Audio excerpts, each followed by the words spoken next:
All right, so here we have Freddy Wap. He played the Wind Ranger for Bush League Gaming Victory.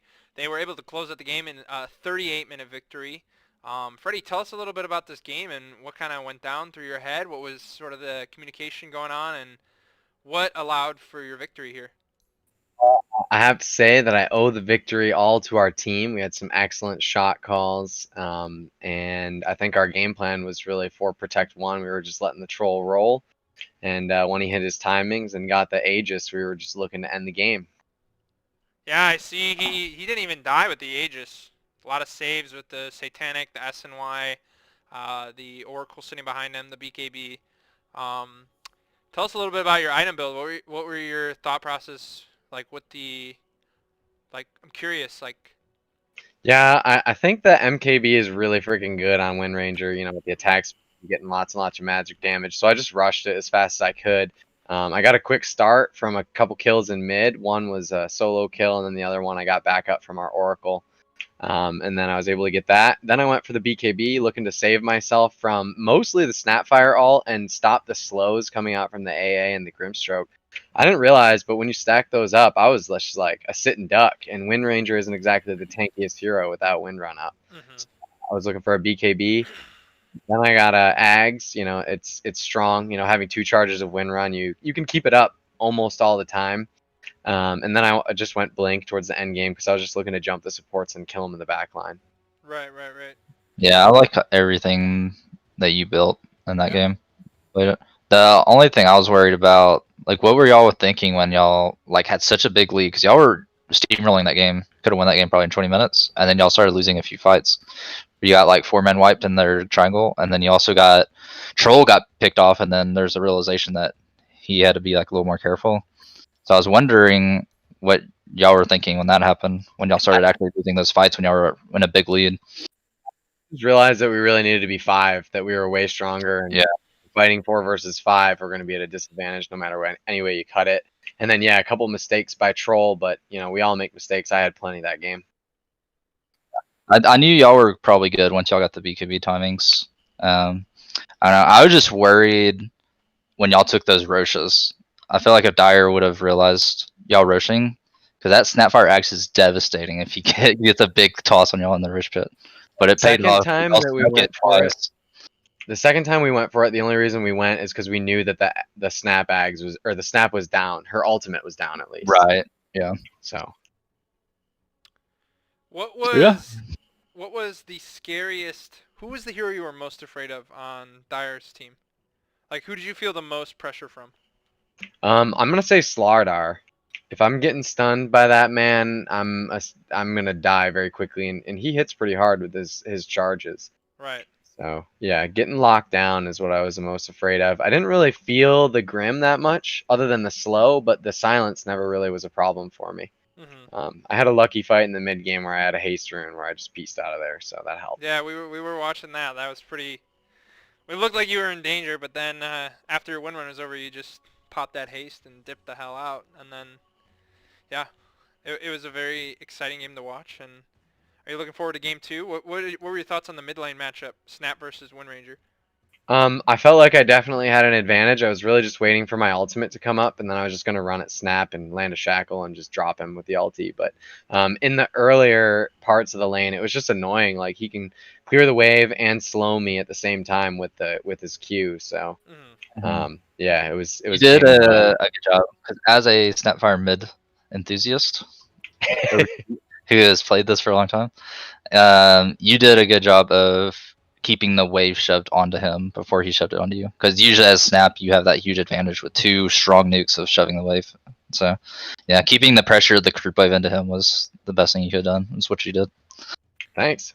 What are your thoughts going into game two? Do you feel like you're gonna obviously don't tell us your whole draft. I don't want to know all your secrets, but how do you like? What are your thoughts going in? Are you gonna keep it pretty much the same? Or are you gonna mix something up? Or are you gonna do the 4 protect 1 a little better? Or are you gonna do a death volley strat? Or what are you feeling? As an NA Dota player, I'm a big fan of just brawling, so I'm good to do a 5v5 draft anytime.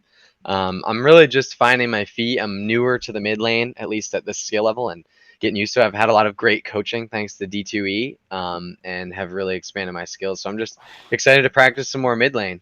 Yeah, you crushed the mid lane. You were up. I think you were double her net worth at 13 minutes. I mean, it was thankful that your other side lanes did so well, and your supports could have just Yeah, like helped you dogpiled that steamroll some Snapfire. more too. Yeah. Yeah, but it was crazy. All right, well, thanks for talking. Maybe we'll talk to you after game 2, or maybe there will be a possible game 3. We're looking forward to it. Awesome. Thanks, guys. All right, thanks, Freddy. All right, we're joined with Deps.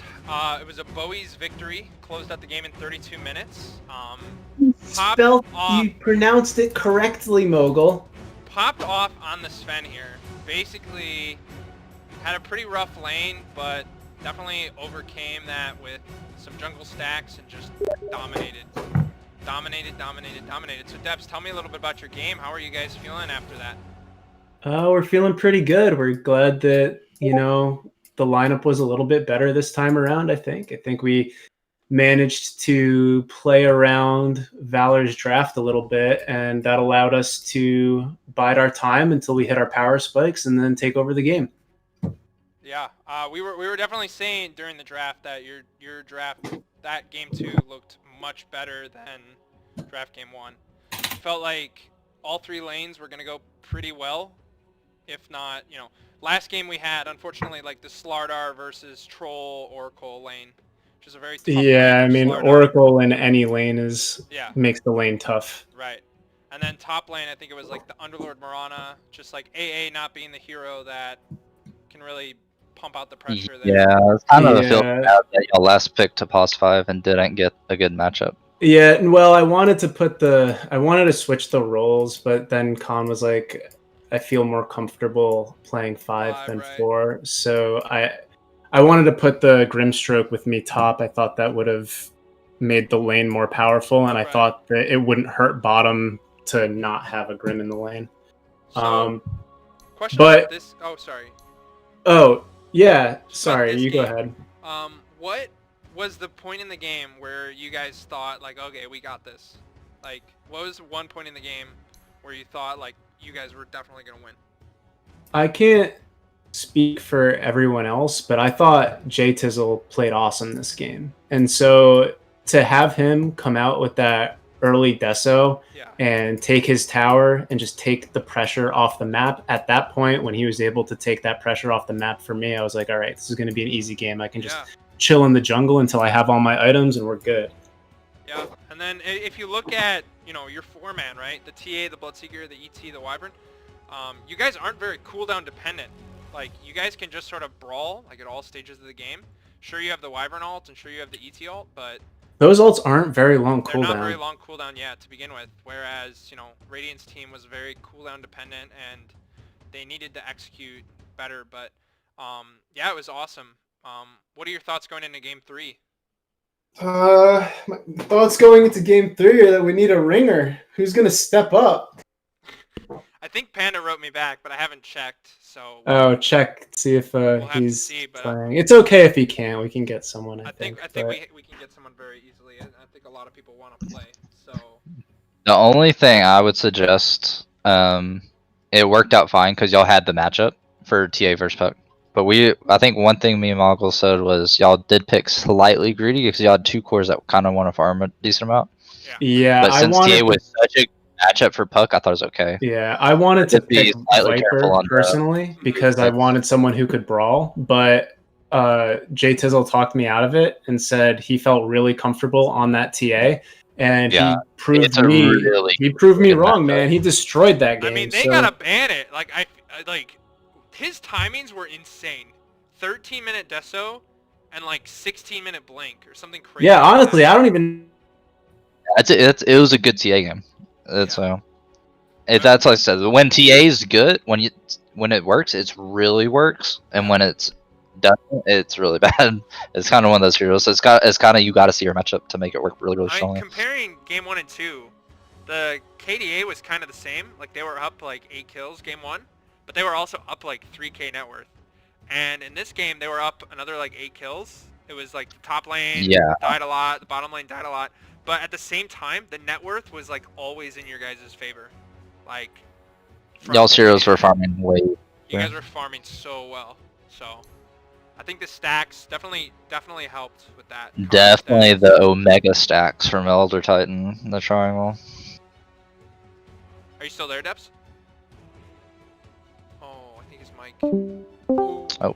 Hey, sorry, my voice connection went haywire. I could hear you, but you couldn't hear me. Yeah. Yeah, no, honestly, both Panda and Khan did a great job stacking that game. Like, me and TA are both kind of stack-dependent heroes, and we were able to get some in the jungle, so it felt our support. Like, everyone on the team played really well, so it was a really great game. Oh, awesome, man. Well, thanks for sharing your thoughts. We look forward to seeing Game 3. I'm super excited to see who will win, the Valor stack or the Depth stack. So we'll see. Making And it comes down to. Hey, we're here with JT. They're just coming off of a best of 3. Bowies won 2-1 against Bush League Gaming. Jay Tizzle played Medusa this game. They closed out the game in 36 minutes. Jay Tizzle, tell us a little bit about your game. Man. Well, in the draft, I was just kind of feeling Medusa. Against Quap, if you can catch a couple snakes on her, then she's going to have a bad time, except for the start of my game was absolutely atrocious. I was just like, my career was so tired.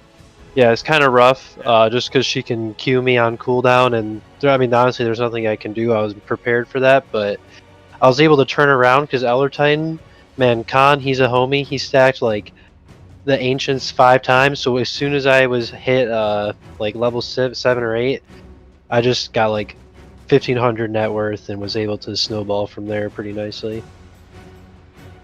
What was the like one point in the game where you guys sort of, or maybe you're like, yeah, we won this game, like no doubt about it. Like what was the turning point where you felt confident about your victory? This is gonna sound really cocky, but when I killed Freddy, like when we were level like 5 or like whatever my first kill on him was, when I got that snake on him, I was like, oh no. I looked down at my gold and I could finish my treads. I was like, okay, this is probably over, because I know that he needed to really snowball. And then honestly, in the first game it was really tough because they were ganking me mid when like nonstop, and they didn't gank me in either of the other 2 games. So I think they kind of gave me a lot of space, and I played 2 farm intensive heroes, which really worked out. Yeah, for sure. I mean, yeah, that kill definitely put you in a favorable position, because if you look like right before that kill, he's up like 300 gold or something, which is like a big deal at that stage of the game. And then you kill him and you're the one up 300 gold after that. So you know, definitely skyrocketed you to a point. At one point in the game, I noticed you actually rotated and ganked the Sven. Do you remember that? Yeah, because people don't underestimate, if you go triple Wraithband Medusa, you just hit hard, and people can't really stop it. And Gaze, when you get the movement speed, you're the fastest hero on the map when you have that up. So I like to play heroes like Drow and Medusa mid, and I do like to gank, because if you can get like just some stats early, you're actually really hard to kill, and you can dish out some crazy damage. And I had already taken mid tower. Sorry, I'm talking a lot. I'm like adrenalined up right now. You're supposed to be talking a lot. That's the point. Yeah, I noticed you went bottom and and then I think you just kind of like stood there and you just kept farming because you're already there. And then their team, like, it was just a brawl fest bottom most of the game, it felt like. And like they came bottom again, and then y'all just killed them. Yeah, I think like their idea, the idea behind it is like their team's supposed to be stronger like on the early levels, because Underlords and Bane, like some of those CCs are like kind of hard to play against. And we were lucky because Deps, he made a good decision to go like Armlet Deso, which like you can go really greedy Lifestealer builds, but that is not one of them. And so we were able to just like, as much as they wanted to fight, we were able to keep up, and like we had a lot of heals and stuff on our team, and overall, I think said we were just synergizing. Lifestealer. Y'all pick Lifestealer, and I said I really want to see him go like armlet Deso into like a halberd or basher, and that's exactly what he did. So, Yeah. yeah, y'all played pretty good. Yeah, especially when you got the kill on that quad. I knew it was gonna be tough for them. How did I you know. feel after your Manta dodge on that Stormhammer? I mean, Oh. felt good. On the Stormhammer, Yeah. I said something along the lines of like, "You can't touch this" or something like Nice, that. nice. I I was like, think "Nah, man." I was looking at it and how fast y'all melted them. I don't think it even mattered if they did hit you with that. Y'all were just too Yeah. far ahead. They were messed up. Bad as it feels, like they couldn't fight you. They needed to delete out your team and then kill you last. Like Yeah, that was and the only reason why like that fight went decent for them in the triangle. Lifestealer was a little fault in his part. He got picked off a little too early before y'all got there, and so it's like if they kill out your team, they can like kind of 5v1 you somewhat, but it's still And like you can still just get away. I totally agree, and I do think my team. I'm gonna praise their positioning because they never really put me in that situation. Every fight, like they were peeling for me, and Lifestealer, like how can you run at him? Like how can you kill everyone else when there's a Lifestealer in your face and there's Witch Doctor and before they could get like more than one BKB, like they pretty much got those BKBs by the time I would say the game would be over already. But The thing you can't with your help draft, it because though, it's like the BKBs don't even like really matter, or that's like how it BKB was feels. kind of a bad BKB game. Because like Yeah, I know you pop Elder's the Stone annoying. Gaze, you pop the Scotty, you have Yeah. Scotty. Lifestealer doesn't give a shit about your BKB. Bloodseeker just like kites you and ruptures you and runs away. Witch Doctor ult goes through BKB. Like all that really stops is like the Bloodright, the Mystic Snake, and the Cask, and like ET Stomp, and that's about yeah. it. Not a lot of. I feel like the Bloodright was doing a lot of work. Like we were able to like when they would dive on us, Yeah. we kind of back away, and then Big Time would just drop a right down, and we managed to get like one person, and we just turn around and immediately kill that one person just because Yeah. like Yeah, they it's can't. hard for their team's on the other side. Bane had two heroes like Elder and Bloodseeker throwing spells from really far away that can cancel. Yeah. So it's kind of hard for Bane to do the only aspect. That's the bad thing about Bane. I was saying like he's really good at what he does, but y'all had the answers for canceling them. Which kudos to Deps because we in those like the first game was pretty rough like for everyone on our team, but we like would just put our heads down and we just we drafted really well. I feel like especially Deps is like I just say like all together I feel like the last few games we were unstoppable. I feel like yeah. Like